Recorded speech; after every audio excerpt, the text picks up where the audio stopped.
সভা আজ, সেজন্যই আমরা আজ এখানে একত্রিত হয়েছি। এই যে নির্বাচন, এই নির্বাচন অর্থাৎ কি?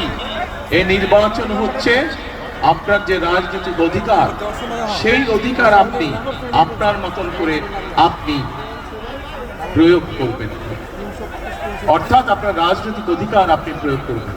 কিন্তু গত 16 বছর ধরে এই অধিকার বাংলাদেশের মানুষের কাছ থেকে কেড়ে নেওয়া হয়েছিল। গত 16 বছর ধরে দেশে তথাকথিত কয়েকটি নির্বাচন অনুষ্ঠিত হয়েছে, কিন্তু আপনারা কি সেই নির্বাচনে ভোট দিতে পেরেছিলেন? পারেননি আপনারা। এখন প্রিয় ভাই বোনেরা, এই যে সামনে যে নির্বাচন হবে, আপনারা কি মনে করেন আপনারা ভোট দিতে পারবেন? পারবেন ইনশাআল্লাহ।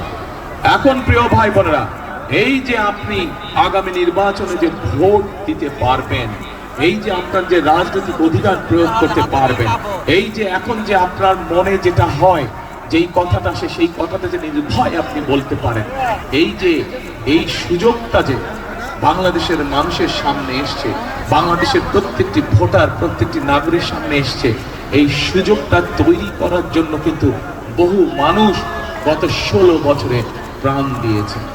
বহু মানুষ গত 16 বছরে গুম খুন হত্যার শিকার হয়েছে। বহু মানুষ গত 16 বছরে বিভিন্নভাবে নির্যাতনের শিকার হয়েছে, পঙ্গুত্ব বরণ করেছে। বিশেষ করে যে স্বৈরাচার পালিয়ে গিয়েছে জনগণের গণ অভ্যুত্থানে, সেই 2024 সালের জুলাই